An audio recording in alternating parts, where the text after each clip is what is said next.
माननीय सदस्यगण,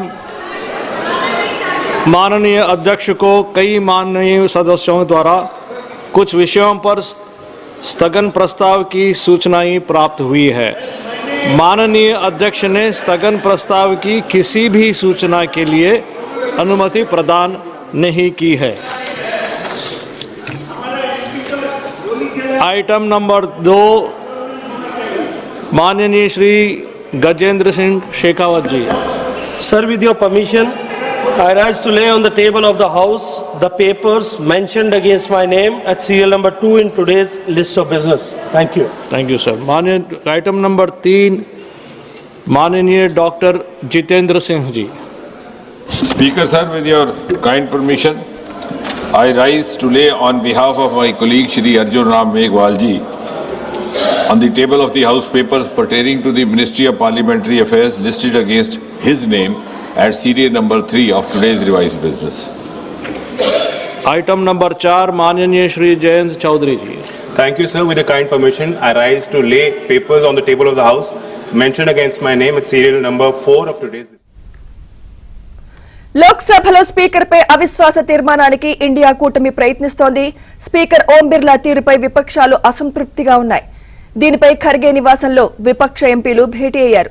భేటీకి రాహుల్ సహా పలువురు నేతలు హాజరయ్యారు. ఓం బిర్లా మాట్లాడే అవకాశం ఇవ్వడం లేదంటూ విపక్ష ఎంపీలు అభిప్రాయం వ్యక్తం చేస్తున్నారు.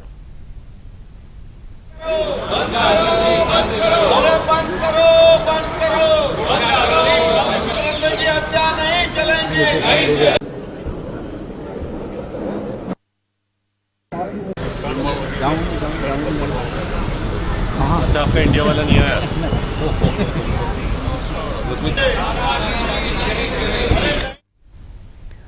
లోక్సభలో స్పీకర్ పై అవిశ్వాస తీర్మానానికి ఇండియా కూటమి ప్రయత్నిస్తోంది. స్పీకర్ ఓం బిర్లా తీరుపై విపక్షాలు అసంతృప్తిగా ఉన్నాయి. దీనిపై ఖర్గే నివాసంలో విపక్ష ఎంపీలు భేటీ అయ్యారు. భేటీకి రాహుల్ సహా పలువురు నేతలు హాజరయ్యారు. ఓం బిర్లా మాట్లాడే అవకాశం ఇవ్వడం లేదంటూ విపక్ష ఎంపీలు అభిప్రాయం వ్యక్తం చేస్తున్నారు.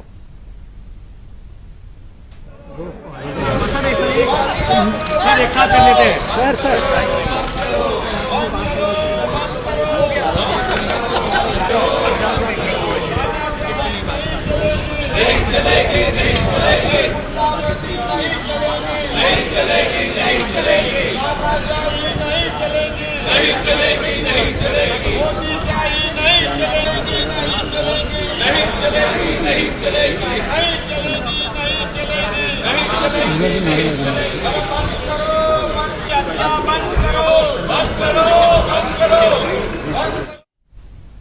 లోక్సభలో స్పీకర్ పై అవిశ్వాస తీర్మానానికి సంబంధించి మరింత సమాచారం మా ప్రతినిధి ఢిల్లీ బ్యూరో చీఫ్ కృష్ణ అందిస్తారు.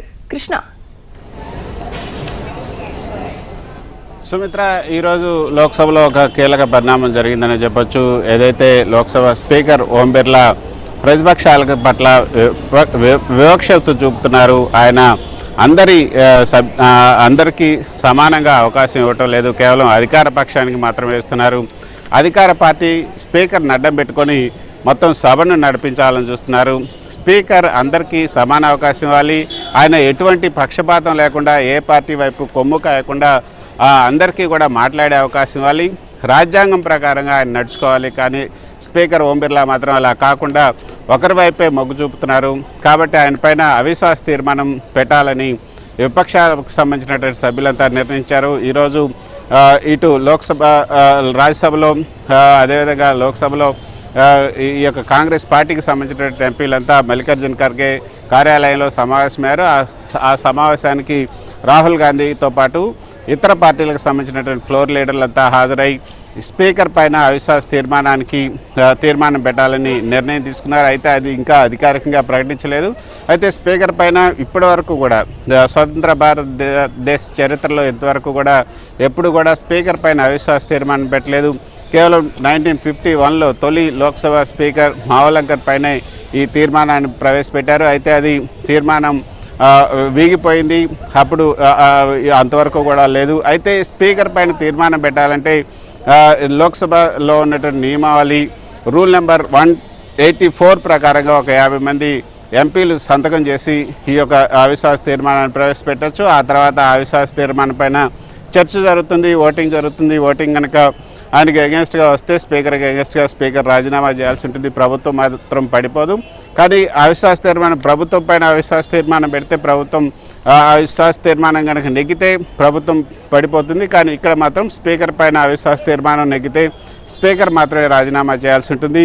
కానీ ఇది ఒక కీలక పరిణామం చెప్పుకోవచ్చు. అయితే ఈ పరిస్థితులు ఎందుకు ఈ పరిస్థితి దారితీసిందని కూడా మనం చూసుకుంటే రాష్ట్రపతి ప్రసంగం పైన ధన్యవాదాలు తీర్మానానికి సంబంధించినప్పుడు రాహుల్ గాంధీ మాట్లాడుతూ చీఫ్ ఆఫ్ ఆర్మీ నరవణే రాసినటువంటి ఒక పుస్తకంలో చైనా దురాక్రమణకు సంబంధించి చైనా ఆక్రమణకు వస్తుంది ఏం చేయాలని నరవణే అడిగినప్పుడు అటు ప్రధాని కానీ రక్షణ శాఖ మంత్రిగా ఉన్నటువంటి రాజ్నాథ్ సింగ్ కానీ ఎవరు కూడా స్పందించలేదు. మీరు అక్కడ పరిస్థితులకు అనుగుణంగా మీరు నిర్ణయం తీసుకోమంటూ ఏదైనా యాడ్వర్స్ ఇంపాక్ట్ వస్తే అది మొత్తం నరవణే పైనే నెట్టాలని అప్పుడు ప్రభుత్వం ప్రయత్నం చేసిందన్న ఒక అంశాన్ని ఆయన పుస్తకంలో ప్రస్తావించారంటూ లోక్సభలో ఈ రాష్ట్రపతి ప్రసంగానికి ధన్యవాదాలు చెప్తూ ఆయన ప్రస్తావించారు.